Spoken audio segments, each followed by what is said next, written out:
Вітаю, друзі. Ну що, давайте підведемо підсумки перемовин в Евіані у Франції, де G7 зустрічались з Володимиром Зеленським, обговорювали потенційне закінчення війни, тиск на Росію. Поговоримо про це, поговоримо про багато чого іншого. Говорити про все це будемо сьогодні з політичним оглядачем і політтехнологом Олексієм Голобуцьким. Вітаю. Олексій, вітаю. Так. Скажи мені, будь ласка, Європа розпочала переговори з Кремлем щодо України. Про це повідомляє Bloomberg з посиланням на джерела. Голова Європейської ради Кошта вже двічі спілкувався з телефоном з високопоставленими російськими чиновниками, які близькі до Путіна, з метою підготувати потенційний ґрунт для більш змістовних переговорів у майбутньому. А втім, за словами джерел, ці контакти з Кремлем не мали результатів. Скажіть, будь ласка, за яких умов Кремль почне серйозно ставитись взагалі до переговорів, що саме може підштовхнути Путіна до зміни позиції, поглиблення паливної кризи, ще більша ізоляція Криму, внутрішні економічні проблеми чи лише стабілізація фронту? Є якісь припущення? Ну, по-перше, повинен розвіятись остаточно так званий дух Анкоріджа. Сморід, ти хотів сказати сморід Анкоріджа. Так. Щоб Путін остаточно зрозумів, що Трамп не буде грати в його гру. Бо поки що він думає, що в них є спільна мета. Вона, в принципі, десь приблизно була спільною, тобто просто у кожного своя мета конкретна стратегія, так би мовити, так. Трампу роз'єднана Європа потрібна для того, щоб, ну, грубо кажучи, так, в його концепції Європа не повинна бути потужним кластером економічним, військовим і так далі. Це потрібно бути такий підтримувач снарядів в певному протистоянні з Китаєм. І через це, так би мовити, проекція йде на Росію, яка повинна бути нейтральною мінімум в цьому протистоянні, а якщо союзником, то взагалі це чудовий розклад. Так? У Путіна інша задача. Йому задача роз'єднана Європа заради того, щоб він розуміє, що в принципі з кожною конкретною країною він може шляхом залякування, шляхом шантажу, підкупу, зміни політичних еліт, він може домовитися. З об'єднаною Європою йому, звичайно, це буде робити. І проблема тільки в тому, що і у Путіна нема можливостей. Він думав, що у Трампа є можливість, виявилося, що у Трампа немає таких можливостей. Так? Америка вже не та, світ змінився глобально абсолютно. Стратегії, які працювали 80-90 років назад, вони вже не працюють. Європа так, через приниження, через постійно, пам'ятаємо, як себе поводив Дівенс на Мюнхенській конференції, як я пам'ятаю, так, да, в 25-му році, в минулому році всього-навсього, так, нахабно, розповідаючи, які європейці, не хочу матюкливі слова, не з тому, які вони там нехороші люди, демократії немає і так далі. І бачимо зараз, так, зараз абсолютно інша тональність, вже є, тому що є чіткі розуміння можливості Америки. Навіть Трамп це розуміє, так? Він спробував, тобто середньої ваги проблеми, ну і дрібні проблеми в зовнішньому світу він ще може якимось чином вирішувати, ну як Венесуела, наприклад, так? Чи можливо як в майбутньому Куба. Вже більш серйозні проблеми, як то Іран, він же вирішувати в тому руслі, якому йому вигідно, він же не може. Я не кажу, що він там прямо сильно постраждав. Я думаю, що якщо зараз ціна дійсно почне падати на нафту, він спробує відіграти всю ту, ну плюс і війни не буде, нібито так. Тобто у нього є ще певний період у республіканців, щоб це відіграти. Тим більше, знову ж таки, зараз антиізраїльські настрої, вони не тільки пануючі в Європі, вони і в Америці, ну, скажімо так, дуже серйозно посилились. Не все можна буде скинути на Бібі, на Нетаньяху, на Ізраїль і там на щось придумати. Тобто ситуація така виглядає, що Путін не отримає не повинен отримувати підтримку зараз Америки у вигляді тої позиції, яку вона займала протягом останнього року. Більш того, є конкретні натяки, що Трамп повертається до стратегії, яку йому Рубіо радив з самого початку.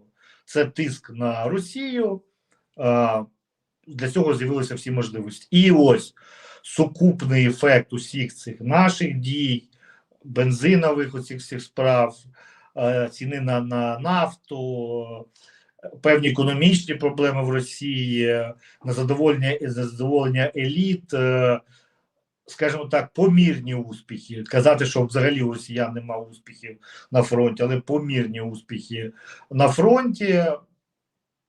Ну, от сьогоднішня новина, щоб закінчити це, які мене, ну, не те, що вразила, але я розумію, що зараз всі ми в піарі живемо, але це, мені здається, що ця війна майбутнього, так мовити, вона вже, її елементи розпочалися в Україні так, що західні джерела пишуть, що вперше штучний інтелект, тобто дрони, які самостійно обирають ціль, тобто ти просто запускаєш це як солдати, так би мовити, так, диверсанта, запускаєш в цю кіл-зону, і вони самостійно, без всякого управління обирають ціль, і це, звичайно, російський солдат, і вбивають його, так. Все це працює на те, що Путін, ну, я думаю, все ж, я сподіваюся на прагматизм, так би мовити, раціональний самого Путіна, що він все ж таки розуміє, що продовження війни для нього дорожче, поки він думає навпаки, що припинення війни для нього дорожче, ніж продовження війни. І оце, щоб поміняти, то от все це повинно спрацювати найближчі місяці, по ідеї. Ти знаєш, сьогодні я мав таке спілкування з деякими економістами. Вони мені про війну казали трохи інакше. Не в сенсі, як ми з тобою. Ми як говоримо як люди політики, а вони як люди грошей. І вони кажуть, дивіться, Америка – це економіка номер 1 у світі. 30 там, трильйонів. Китай номер 2. Але як тільки Європу починають рахувати як об'єднану силу, вона стає економікою номер 2. Це не влаштовує ані Китай, ані Америку.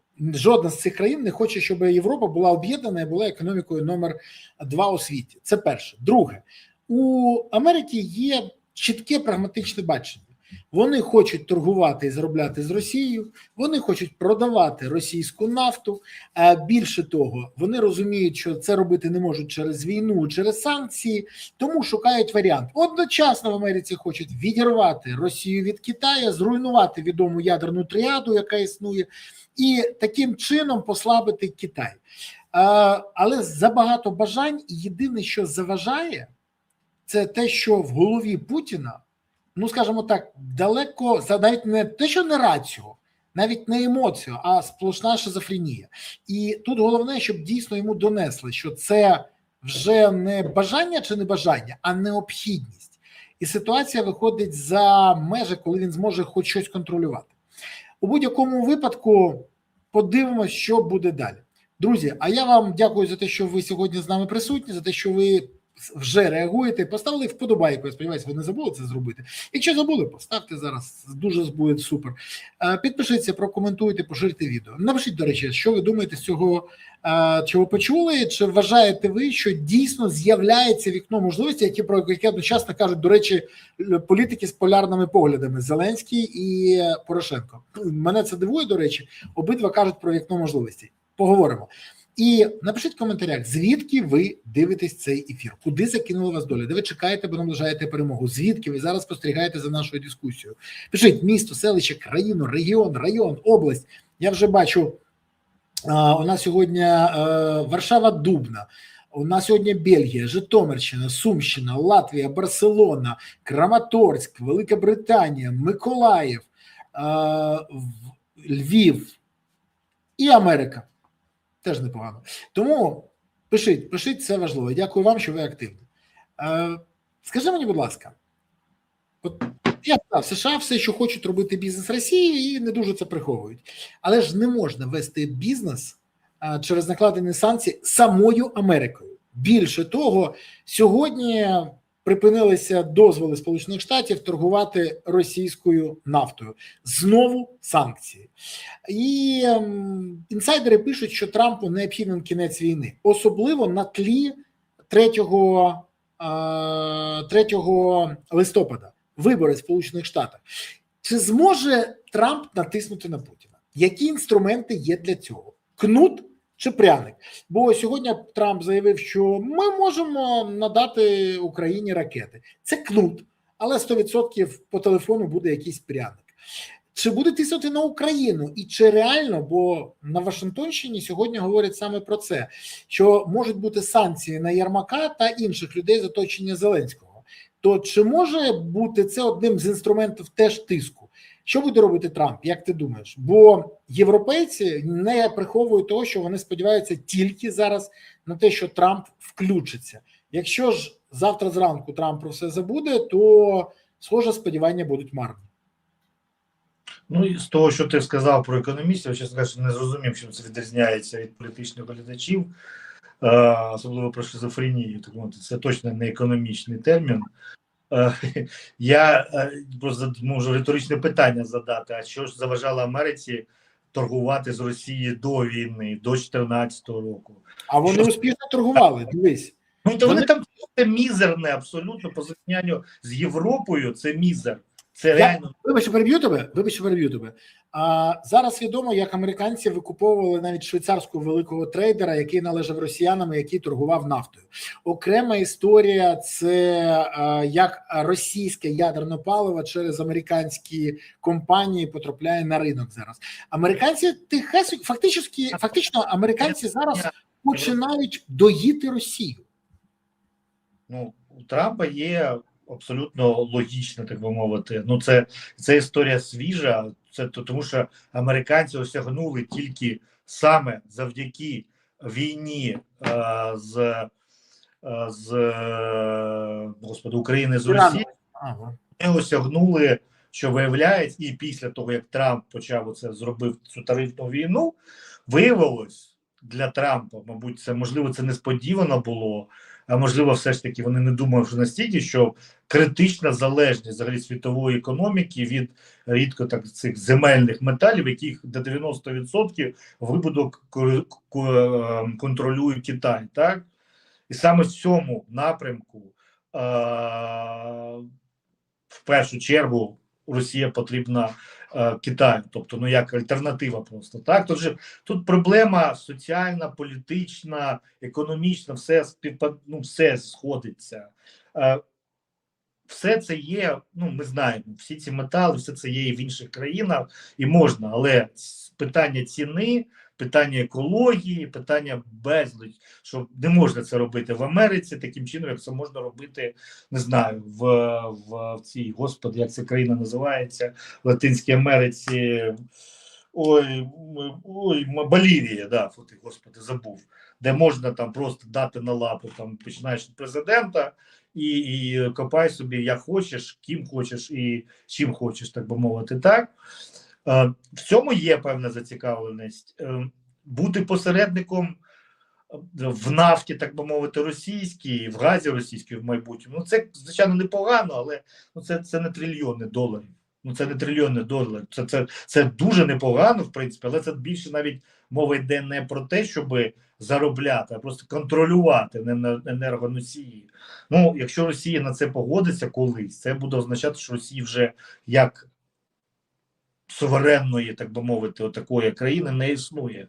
Тому що, ну, зараз у нас знаходиться в таких просто складних обставинах, її обклали з усіх сторін санкції, тому у нас така залежність від Китаю. Якщо ці санкції будуть частково чи повністю зняті, який сенс, так би мовити, Росії, маючи, ну, якусь певну клієнтуру по всьому світу. Ну, тобто безліч питань виникає, і ми ж знову ж таки, ну, дивимось на іранську цю війну, дивимось на попередні дії Трампа, так? Бажання на чомусь заробити і доказати американським виборцям, що ось він все це робить для Америки, для того, щоб повернути робочі місця, для того, щоб повернути все це, воно стикається з реальністю просто. І ця реальність, вона, ну, тобто, є популізм, є бажання, а є просто конкретика. Так, конкретика. Так, тайванський завод перенесли по виробництву чіпів. Чудово, все нормально. А робітників знайти не можуть.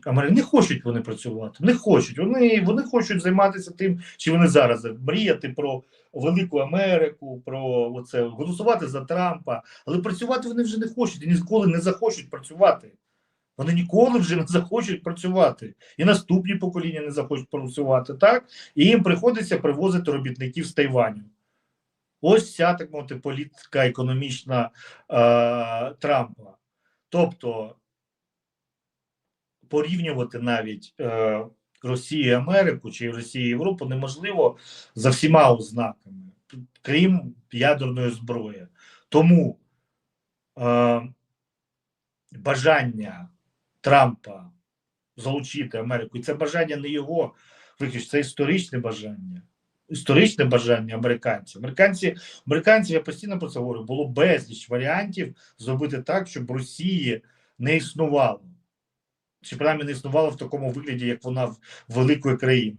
Америка, виходячи з своїх геополітичних інтересів, протистояння з Британською імперією, з Європою і так далі, вона робила, грубо кажучи, робила все, щоб Росія далі залишалася отаким полюсом, так би мовити, на який Європа витрачає ресурси, сили і тому подібне. Так? Підключилася після того, як помінялися взагалі, в принципі, тобто навіть не співробітництво, коли глобалізація змінила взагалі саму суть цієї, скажімо так, існування сучасної економіки. Тобто ми бачимо зараз, на прикладі, Іран, який живе 45 років під жорсткими санкціями, так чи інакше, все ж таки режим витримав війну з найбільшою країною, наймогутнішою країною світу. І тут нічого з цим не зробиш. Причому, маючи в резерві найбагатші монархії Перської затоки, високотехнологічний Ізраїль і так далі. Нічого. Ми тільки єдине, що в п'ятницю ми чекаємо, це чекаємо того, наскільки ця ганьба. І це, причому це не Трампа ганьба, так би мовити. Так, Трамп і вийшов. Він зайшов і він вийшов. Це, серйозніша ганьба буде для Нетаньяху, в тому числі, так? Чи захоче взагалі цей меморандум якимось чином підтримувати, чи захоче він кинути виклик взагалі Трампу. Тут безліч проблем, безліч таких ситуацій, які все ж таки говорять про те, що, скажімо, всі ці геополітичні плани, які є в голові Путіна чи в голові у Трампа, вони, м'яко кажучи, дуже часто є чи не вирішеними, в принципі, да? Тобто їх не можна, не можна провести другу Ялту, не можна. Тому що там, грубо кажучи, це була результат Другої світової війни і переможців, які знищили практично конкретну державу-агресора, так? На чому буде побудовано це? Тобто ця російська ідея, і так само Союз Америки і Росії. На чому він буде побудований? Я не кажу, що неможливо, в принципі, відірвати Росію від Китаю. Але і Китай же не сидить на місці і чекає, дивиться на це все, що буде відбуватися. Тобто все набагато складніше, і в цій ситуації війна України проти Росії, вона все ж таки є таким фактором, який заважає взагалі говорити на ці теми. Трамп це розуміє, європейці це розуміють, єдиний, хто не... Китайці це вже, мабуть, розуміють, так, до певної міри. А єдиний, хто це не розуміє, Путін не розуміє, він не тому, що він не розуміє апріорі, а тому, що в нього в кут проблем, так би мовити, стоїть єдине питання. Це власне виживання, влада, життя і так далі. Що знову ж таки, Трамп, що б він там не вірив, як би все не погодив, він розуміє, що забув, який це рік, в 29-му році, до початку року, він збере свої віщички, збере свій бальний зал, розбере, так би мовити, на всі, викрутить золоті ці канделябри з завального, так би мовити, кабінету, так, і поїде на своє, так би мовити, ранчо, не ранчо, на гольф-клуб свій, так. І на цьому, ну і все, так би мовити, да? І далі він буде знов бувший президентом і так далі, і так далі. Навіть Сі Цзіньпін не може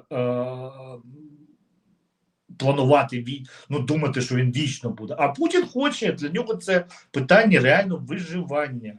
Нема жодної системи не побудовано ним, в тому числі, яка би гарантувала щось, окрім просто фізичного знищення його, як тільки він втрачає важелі впливу, тобто владу, так? І він виходить з цього, ну я вже про це казав, що для нього небезпечніше. Це продовження війни, і він вірить, можливо, він вірить, що йому генерали про це говорять, йому там Набіуліна це йому говорить, яка хворіє вже там місяць, так? Вже, мабуть, перестали йому говорити про це, так? Що економіка витримає. Тим більше, знову ж таки, ну ми розуміємо, в якому ми живемо. Нам хочеться вірити в хороше, так? От ти кажеш ну, про... Так людина влаштована, вона завжди хоче сподіватися на краще. Це неприємно, я кожен день це спілкуюся з своїми знайомими, друзями, які там розповідають мені, звичайно, вони дуже хочуть, так, це блогери, вони цього дуже хочуть. Я кажу, у 22-му році мені розповідали те ж саме, так. Просто, ну, треба трошки глобальніше мислити і не піддаватися, особливо аналітика, не піддаватися на якісь, так, Росія погано, так, Росія зараз дуже багато проблем, звичайно, дуже багато. Але в Росії завжди було дуже багато проблем, так би мовити, як і в будь-якій іншій країні. І я про це останнім часом іноді повторюю, що дуже розумно побудовано. Якщо і казати про якусь розумність ідеології, яку будує пропаганда російська, то оцей міф про кінець 80-х, навіть не міф, а правда навіть, да? Про кінець 80-х і 90-х, це те, що завжди буде таким дороговказом для росіян. Що поки вони не стоять, не здихають з голоду, не стоять в чергах, там, не знаю, там щебі, жити можна, на жаль, для нас, так? На жаль, для нас жити можна. В них ситуація, коли, не знаю, ну ми самі по собі це знаємо, так? Ну ті, хто був я пам'ятаю, якось я був в Італії, здається, років 15 назад, там піднялася ціна на бензин на, ну, щоб не збрехати, відсотків на 10. Ті машини встали, забастовки, страйки, всі. В нас люди навіть не поміщають цього просто, да, сприймають це як даність абсолютно. Тобто це не являє, а забрати в них там, не знаю, там макарони чи ще щось, так би мовити, да, з їхнього раціону, вони ж зразу там почнуть вішатись і все інше. Да?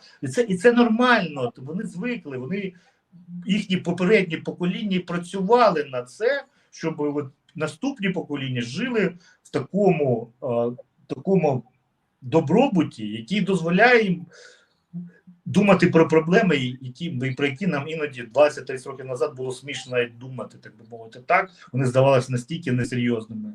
У росіян, як і в нас, адаптивність набагато більша висока.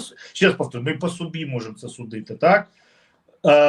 Ми так справляємо такий вигляд, що ми європейці і так далі, і у Путіна і його аналітиків не дуже розумних, так, бо вони не розуміються в дуже багатьох питаннях, в них таке, можливо, і було уявлення про нас.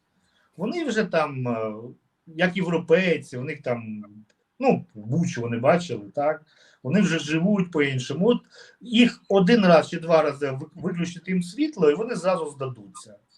І все, і зразу буде якийсь жах. Так? Ну, що я тобі можу сказати? Дійсно, ті, хто вижив 80-ті, 90-ті, можуть пережити багато що. І тут я погоджуюсь, бо, скажімо так, там, де наші по всьому світу, вони доводять, що вони більш адаптивні під будь-які виклики долі. Тут я погоджуюсь на 100%. Через хорошу комунікацію відбуває. До речі, тут пишуть, а що з Ваганяном? А з Ваганяном все просто, він дає якісь покази, каже, зараз не може давати інтерв'ю, я не можу його примусити, тому як тільки він буде готовий, він з'явиться в ефірі. Чекаю на нього, як і всі ви. Це все, що я можу вам сказати. Але я знаю, що кажуть зараз добрі люди з Вашингтонщини. Вони кажуть, що Трамп погодився на цю зустріч з Зеленським, коли той заявив йому по телефону, бо 4 місяці вони зустрічались. Ти бачив, навіть Рубіо казав, ми готові зустрітися, коли Україна буде готова до прийняття рішень або компромісів. Так от вони кажуть, що Україна щось запропонувала, а саме, що Зеленський в розмові з Трампом заявив, що вже готовий на компроміси і хоче їх обговорити. Скажи, будь ласка, про які компроміси може йти мова? Наприклад, припинення знищення НПЗ, і війна тоді, а росіяни припиняють, наприклад, бити по тилам України. Тоді війна переходить в формат АТО. Перший варіант. Ну, я так собі уявляю. Далі, сухопутний коридор на Крим. Наші підрозділи не нищать ці бензовози, а росіяни не чіпають нашу енергетику. Ще один. Якісь ще відмови. Ну, взагалі, це повинно Путіна задовільнити? Це ті компроміси, які він чекає, чи він все ще планку підіймає і не готовий на щось інше, окрім капітуляції? Просто реально окрема тема, що в Росії еліти вже починають скиглити, і їм не подобається, що вони втрачають гроші, і, до речі, підтверджені факти, що Абрамович приїжджав сюди з переліком об'єктів, по яких бити не можна, які мають відношення до Путіна, скажімо так, комерційний, до його оточення, а Україна якісь свої передала, це теж було дуже цікаво, я хотів би отримати підтвердження або спростування, але тиша. Ну, наприклад, там були якісь склади з цигарками, цигаретні фабрики, ще щось. Ну, цікава така історія, це війна чи щось інше. Так що повинно задовольнити Путіна? Такі компроміси, чи він буде вимагати все ж таки щось більшого, або вже, коли йде перемовини на такому рівні, буде шукати варіант зберегти обличчя і вийти з війни? Ну, перше, я тільки що подумав, що я знаючи реакцію твоєї аудиторії на мене дуже часто, мені напишуть, якщо я зараз не скажу це, мені напишуть, він знов забовтав тему, не сказав нічого про Зеленського, про і все інше. Пане Голубуцький, ви знаєте, що я до вас ставлюсь з величезною повагою. І я знаю, що ви, як і велика кількість людей, або ти, як і велика кількість людей, завжди не дуже реагуєш, смієшся і аналізуєш, коли тобі щось пишуть. Тому не розповідай це. Ти людина доволі пряма. Я хочу відповісти, я просто у Трампа були всі можливості тиснути, якщо б це дійсно були б вагомі, так би мовити, чи вони вважають це не вагомим, чи не вважають вони вагомим компроматом там по династії, по Міндічу. Я за цей час тільки вже прочитав версії, але просто повторюсь, можете, знову ж таки, всі, хто там вважає, можете мене заплювати, так би мовити. На кону стоїть набагато більше, ніж питання якоїсь справедливості в плані корупції, так би мовити. Тим більше з огляду на ситуацію з Трампом, так? Що Трампа щось там може здивувати в справі Міндіча, щоб він прямо отак от сказав, Боже, ми не можемо далі так жити, треба тиснути на Зеленського, ми знаємо, хто такий Вова і так далі, ось давай. Ми там по повній програмі, а ти нам здавай Донбас, ми їдемо до Путіна і все домовляємось. Часу було достатньо тиснути, чи цього тиску взагалі не було, що я більше вірю, бо знову ж таки, загинуть, тобто уявіть собі з тої сторони, так би мовити, так, з європейської, з будь-якої, дуже погано, що крадуть, дуже погано, це впливає, але гинуть десятки, сотні тисяч людей, руйнуються міста. На цьому тлі робити таку, тиск чи таку проблему величезну на цьому всьому питанні, це, звичайно, розуміло, що грати, як вони, можливо, вважають, грати на руку Москві. Для цього вони, в першу чергу, європейці, зараз, знаючи цю ситуацію, вони створюють умови для того, щоб цього в подальшому не було, і точно, щоб це не було після війни. Вони тупо тиснуть на нас, щоб ми приймали конкретні антикорупційні законопроекти і конкретні можливості впливу європейців на наші антикорупційні, правові і всі інші структури. Так? І це буде механізм не сьогодні, не завтра, але післязавтра точно. І ще раз повторюсь, якщо би Трамп би тиснув, ми б щось би почули про це, і це б випливло би якимось чином. Так? Тобто, це не є такою величезною проблемою. Величезною проблемою є те, що Трамп сам не знає, що йому потрібно, так помовити, в цій ситуації до кінця не розуміє. Тобто він не розуміє, що в цьому питанні, так би мовити, питання війни України і Росії, неможливо вирішити все, як виявилось і в Ірані. От всіх повбивав, а вам виявляється, що це не вирішує проблему. Так? І віддати Донбас це теж не вирішує абсолютно жодної проблеми. І війну може навіть не зупинить. Тобто вона призупинить, а потім вона розпочнеться заново. Тому і відповідаючи вже на наступне питання з приводу варіантів, це все, знову ж таки, я безліч почув варіантів того за останні там рік-півтора, які абсолютно не підтверджувалися. Просто нема ніякого, що там Абрамович захищав, чого він не захищав, так би мовити. Все. Я, знову ж таки, я намагаюся виходити з фактів, так? От була зустріч Абрамовича з Зеленським? Була. Все відбулося, все факт. Я коли стане ясно, що ми не стріляємо по якимось, буде доведено конкретно на прикладі, що ми не обстрілюємо якісь, тоді можна про це говорити. А казати про те, що там сидять, так би мовити, вони розділили, це наш Абрамович, це Абрамовича, це Абрамовича і тому подібне, і ми це по ньому не б'ємо, а б'ємо по Таніну, по там ще хто там ще є, по цьому і по так далі. Коли з'являться якісь факти, тоді можна про це говорити. Я не відкидаю, що таке можливо апріорі. Це не проблема тут мораль, бо політика моральна апріорі, в принципі.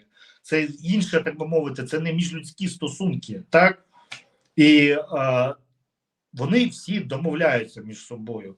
І це, скажімо так, це дає певну надію, що якимось чином Захід зможе домовитися з Путіним. В 42-му році союзники прийняли рішення, що домовлятися вони з Гітлером не будуть. Просто не будуть і все. І це, до речі, і нинішні сучасні історики сподіваються, чи могли би ця війна закінчитися раніше, якщо б там німецьке офіцерство вище і еліта німецька розуміла, що в них якийсь є шанс, так би мовити. Так? Коли зрозуміли, що це війна на виживання, що їх просто хочуть знищити всіх, так? Просто знищити. І тому домовляти, як це не виглядає паскудно, як це не виглядає некрасиво і так далі, треба, звичайно, і ті ж самі російські еліти давати шанси, що все ж таки, це буде для нас жахливо виглядати, так? Але з точки зору європейців, американців, це нормально, так би мовити, вас не вдалося, ви не захопили Україну, у вас є вождь, який, добре, якщо ви захопили, можна було про щось говорити, так? На нових умовах. Що ви хочете? Ви не вирішили жодної проблеми, ви захопили територію, так? Давайте вже нарешті зупинятися. І от ті варіанти, які ти кажеш, це повільне повернення до ситуації в АТО, скажімо так. Я про це і кажу, так. На фронті ситуація десь приблизно, вона ж яка стає, так?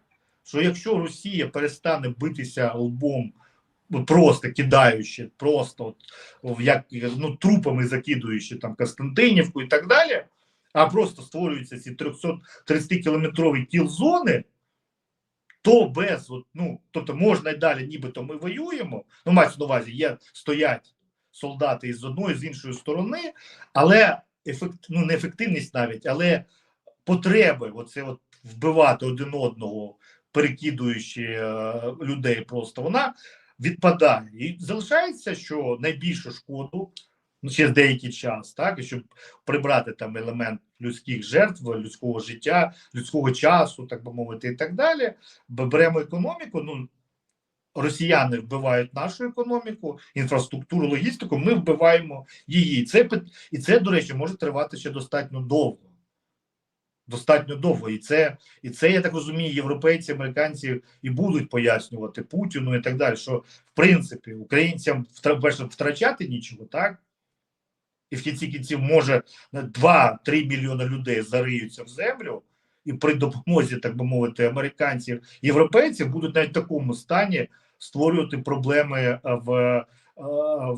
не маючи вже ні економіки, ні інфраструктури, нічого не маючи, так? От вони все спалять, і все одно може бути далі. Ви спробуєте перше ще спалити, по-друге, щоб ви самі не спалилися під час цього процесу, так би мовити, так? Ну, тобто, занадто багато таких умов, які ще була би, в чому і заключається, так би мовити, мабуть, одна основна інтрига, що саме Герасимов розповідає Путіну про Це конкретно. ніхто не знає, Олексій. Він живе в своїй реальності. Він, до речі, нещодавно повідомив, що захопили територію України в 4 рази більше, ніж площа всієї України. Тому тут неможливо.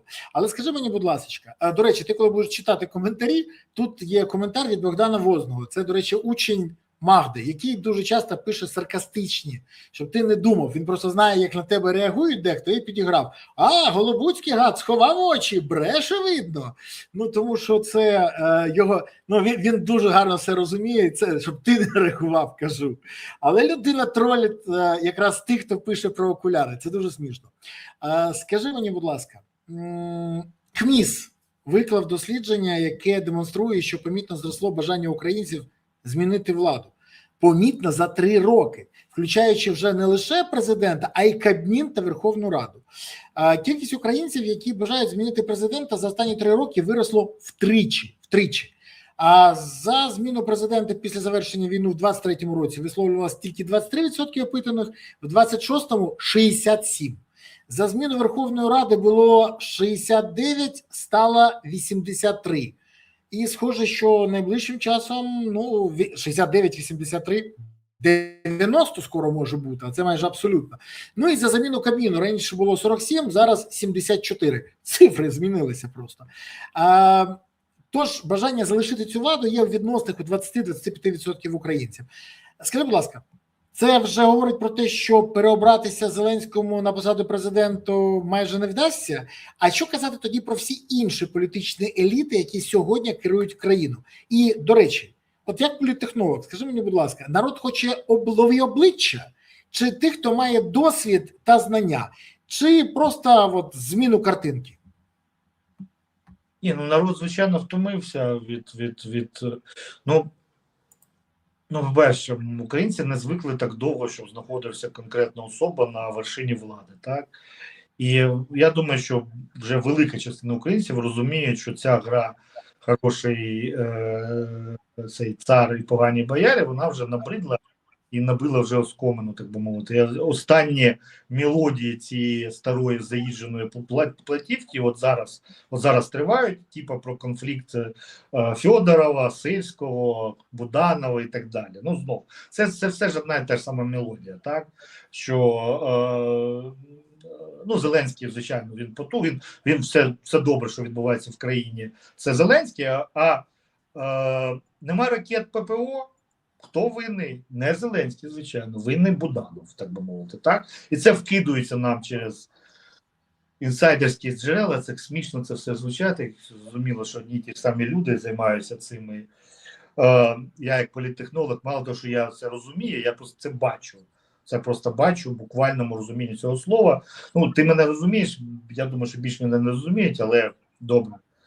Переживаємо. Да, розуміють тебе всі. Це ж можна наглядно побачити. Коли хто скаже, які наративи системно розганяються і що просувається, це лежить на поверхні.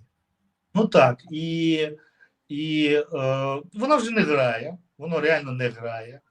Є, звичайно, розумієш, те, що наше суспільство лицемірне, це нормально, це спадщина від Савка. Наше суспільство дуже лицемірне, так? Поліцейські, які за гроші держави купують послуги проституток чи там дивляться порнографію, це погано, легалізувати проституцію, що порнофільми, це теж погано. Оце, ну, я просто такий приклад лицемірства суспільства. Ми всі хочемо, ну, практично вже 70% хочуть, щоб Зеленського не було, і 63% йому довіряють, так би мовити. Так? І я впевнений, що це може бути одні і ті ж самі люди. То не впевнений, це просто по цифрам видно. Так? Тобто на даний момент де приходять і питають, там приходить представник не соціологічної служби, а там представник силових структур і питає громадянин України: ви довіряєте президенту Зеленському? Він каже: звичайно, з дитинства, так би мовити, довіряю і люблю. Потім приходить соціолог і питає його: ви хочете, щоб Зеленського не було наступним президентом? Він каже: так, звичайно, я хочу цього. Ну, це я жартую, звичайно, але просто, щоб розуміли, так би мовити, що різні обставини, різні опитування, і люди адаптуються до всього того, що жаху, який відбувається. В будь-якому разі це жах. Це ситуація ненормальна, що зараз війна — це взагалі завжди величезний тотальний стрес, так би мовити, так? І не обов'язково для цього бути на фронті. Ця людина може навіть в Закарпатті жити, так би мовити, да, всі ці жарти, але все одно він знаходиться в стресі, в якомусь, звичайно, не такому, але в певному стресі, розуміючи взагалі все, що відбувається. Тому Зеленський, мені здається, він розраховує на, ну, якщо він хоче другий стати президентом, бо я навіть не знаю, вдруге, чи це, якщо війна ще протримається ще 2 роки, то це вже втретє буде, так би мовити, так? Ну, по термінах. Формально другий, а по часу третє президентство. Він розраховує на швидкий вступ України в ЄС, що якимось чином це все ж таки вийде в наступному чи через рік, наприклад, так? Це закінчення війни на нормальних умовах для України. В будь-якому разі продадуть все. От Донецьку область зараз не можна з багатьох причин, але на лінії фронту це зараз більшість людей погодяться на це. Хоча, знову ж таки, є соціології, які стверджують, але це занадто складне питання без гарантії безпеки. Тобто більшість людей готові на припинення війни по лінії фронту, тобто забуваємо про кордон 91-го, з гарантії безпеки. Що таке гарантія безпеки? Це вже починається питання професіоналів. Так? Тобто Трамп скаже, що він гарантує безпеку, може для більшості людей цей стане буде гарантією безпеки, хоча всі професіонали скажуть, що це цим папірцем чи цими словами можна підтертися і викинути, так мовити, на наступний день після того, як це прозвучить. Так? Але це можливо, такий варіант. І тоді він може претендувати на те, щоб знов очолити Україну. Я не відкидаю такий варіант, що це і вдасться йому, абсолютно не відкидаю.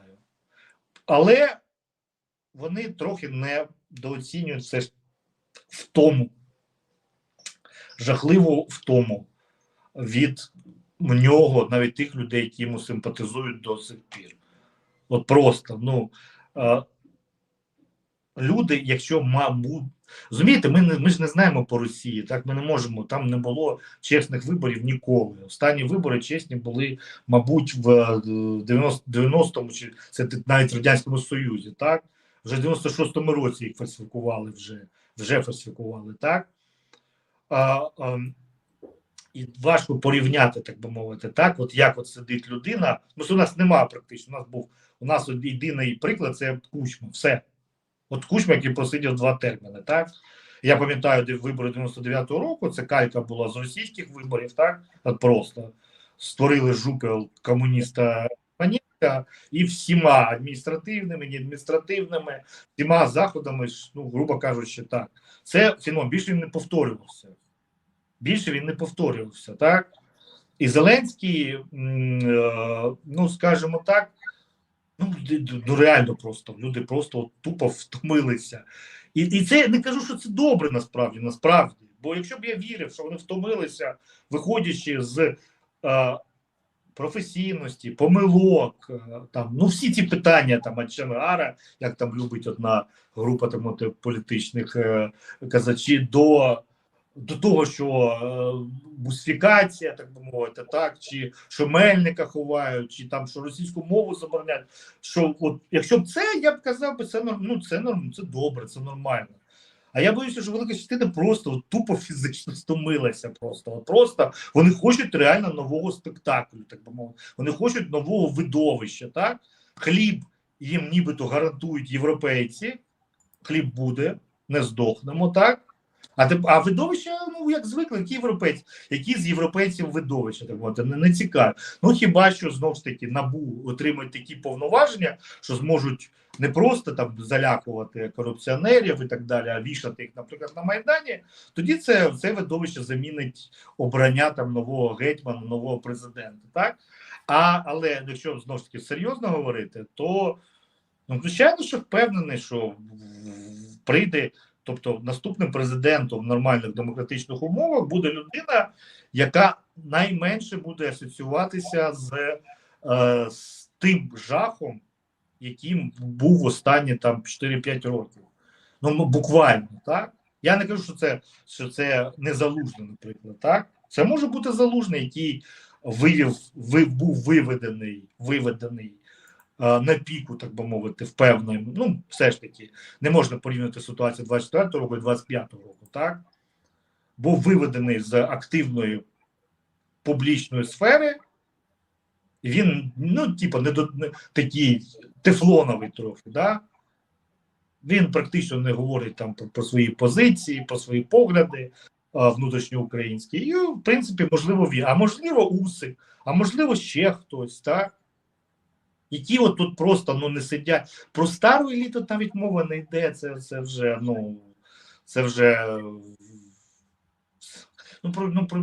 як от уявити просто. Я розумію, знову ж таки, зараз підключаться знову ці люди, які мене опльовують і вважають зеленим і так далі, так? Якщо ви один одного зранку до вечора переконуєте, що Зеленський лайно, з яким можуть погодитись навіть не ваші прихильники, так? Від цього у вас більше не стає просто прихильників того, що це треба поміняти на інше. Так, ну, я не про лайно зараз кажу, я кажу про політичних діячів, так би мовити, так? Не буде цього. Я б сам перший прийшов би, проголосував би за вашого кандидата. Перший би прийшов.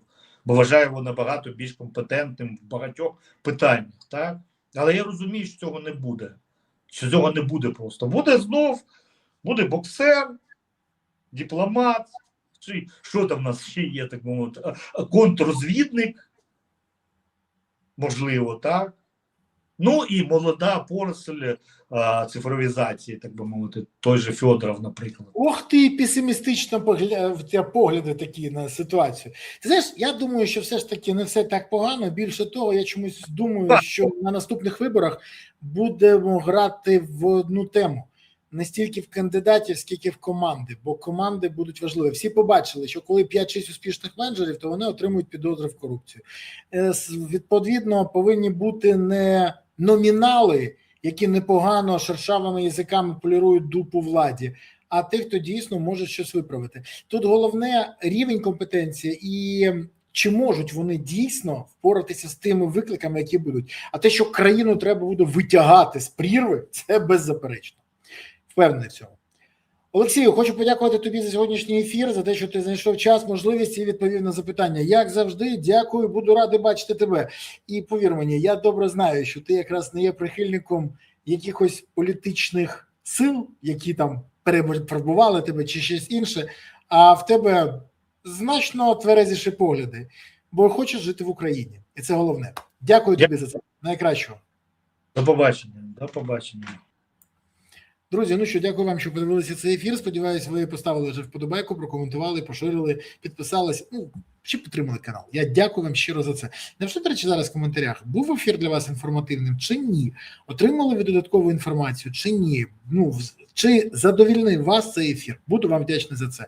А ще не забувайте підтримувати ЗСУ, донатити на ЗСУ, приєднатися до ЗСУ, допомагати ЗСУ. Бо ЗСУ – це єдина сила, яка запорукує того, що Україна є майбутнє. І головне, поки ЗСУ є, у України є майбутнє. Не буде ЗСУ, не буде не лише майбутнього. України не буде. Тож гуртуємось навколо потреб ЗСУ, щоб все було Україна. Дякую вам. Па-па.